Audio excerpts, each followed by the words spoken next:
yang terbaru Dr. Abdul Muta'ali ketika air laut akan disemprotkan ke 500 km berpekan-pekan menurut beliau. Tapi apa yang akan terjadi? Hujan mengguyur Gaza luar biasa. Saya tidak bayangkan itu tank-tank itu bisa jalan nggak di atas air gitu ya. Sementara Biden sudah uring-uringan sawah. Walhasil makar apa yang sedang terjadi? Silakan Dr. Abdul Muta'ali, perkembangan dari jalur Gaza. Betul. Baik, terima kasih Pak Aisan. Jadi sebetulnya bocoran ada 5 pompa air yang disiapkan untuk membanjiri terowongan-terowongan Hamas itu datang pertama kali oleh Wall Street Journal ya. Jadi dia dapat bocoran bahwa ada diskusi di Pentagon bahwa Amerika menginginkan perang ini cepat usai dengan cara untuk menghabiskan semua pejuang-pejuang Palestina yang ada di bawah tanah. Jadi isu ini sebetulnya sudah lama Pak Ihsan, sejak Ehud Barak itu menjadi Perdana Menteri Israel begitu. Nah, dia sempat diskusi dengan pemimpin IDF. Ini bagaimana kira-kira kalau terowongan yang jumlahnya 30.000 itu yang panjangnya 2.200 ya kilometer ya. Ini dibangun sudah lama dan tentu pejuang Palestina sudah memprediksi ya kira-kira akan terjadi respon apa begitu ketika terowongan ini jadi, kemudian titik lemahnya di mana. Maka titik-titik lemah itu sudah disiapkan, termasuk ketika Zionis Israel itu akan memasukkan air ke terowongan-terowongan tersebut begitu. Nah, diskusi antara Ehud Barak itu dengan ketua IDF kala itu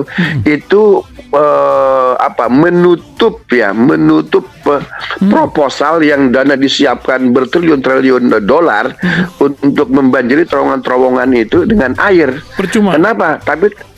Percuma. Kenapa?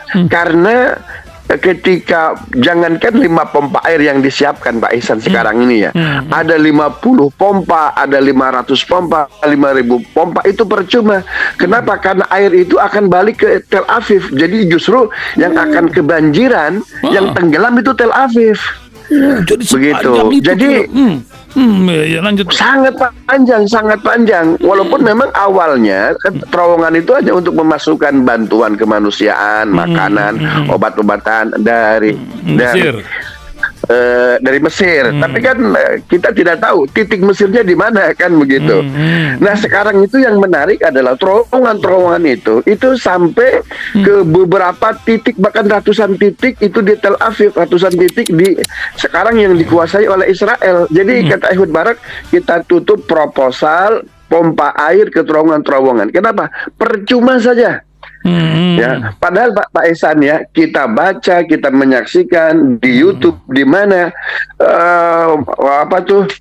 Muhammad Daif dan pejuang-pejuang Palestina itu memberikan ruang ya ke Al Jazeera, ke Sputnik News untuk melakukan reportase langsung. Ini terowongan kami, ini metro kami. Tapi luar biasa ya, Zionis tidak bisa menembus di mana terowongan itu. Ya? Jadi mengingatkan Amerika dengan Vietnamnya begitu ya. Betul.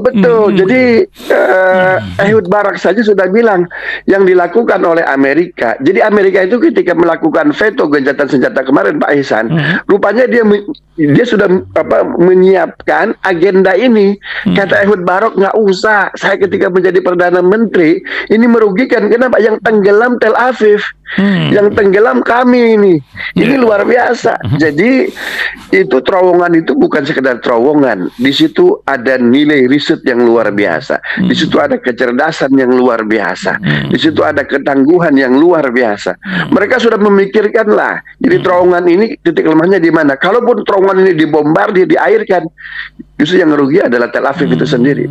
Ya, apalagi di luar rencana, tahu-tahu hujan sedemikian deras. Saya kan bilang tadi, apa itu panser bisa jalan di tengah hujan yang membanjiri sebagian wilayah.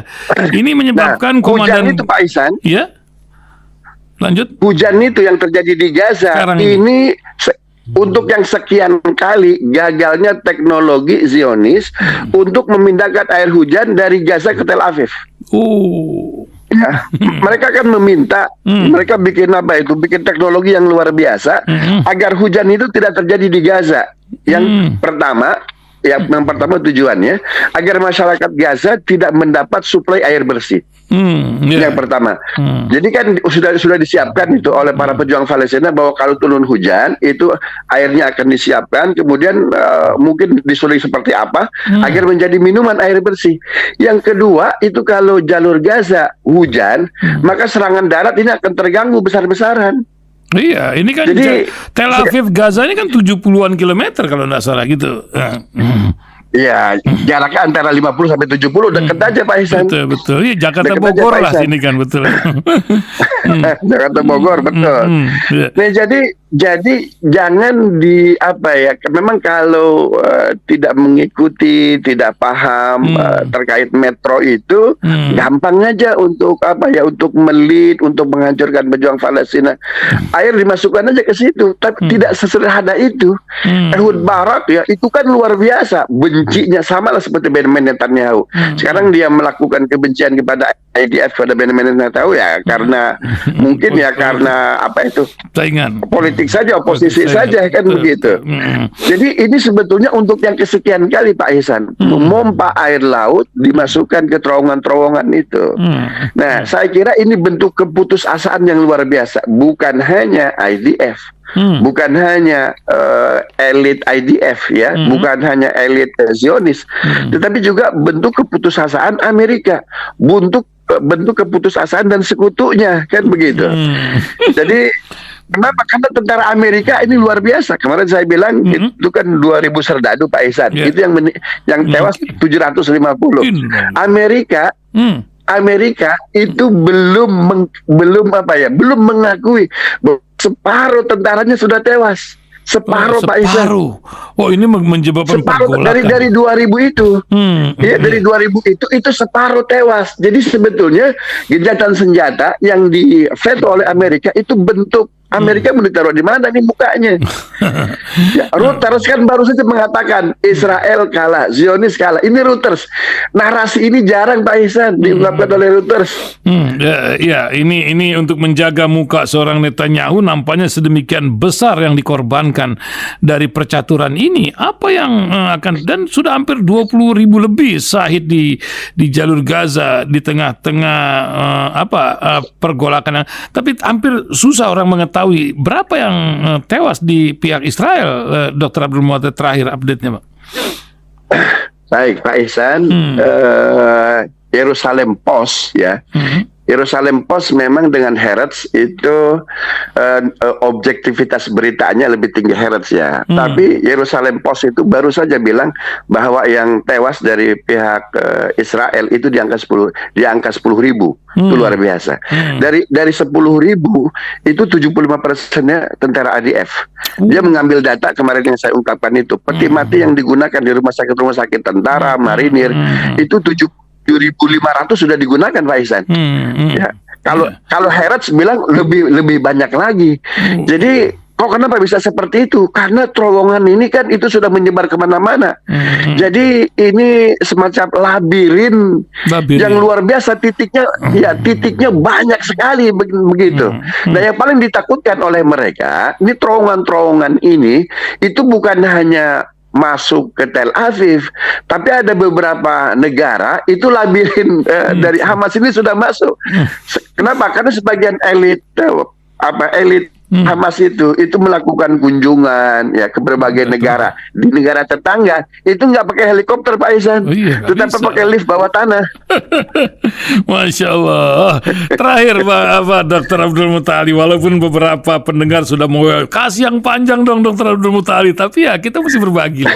Apa yang ingin Dr. Abdul Mutali ingatkan dari kisah ini yang sudah masuk ke bulan ketiga, belum pernah pertempuran sampai bulan ketiga begini. Silakan sebagai penutup Dr. Abdul Mutali, silakan. Ya, kalau kita membaca buku Koving Ho Pak Ihsan terkait itu silat Cina. Itu silat Cina itu jurus pamungkasnya itu jurus mabuk. Ya, jurus mabuk. Orang kalau sudah mabuk maka hilang kontrolnya.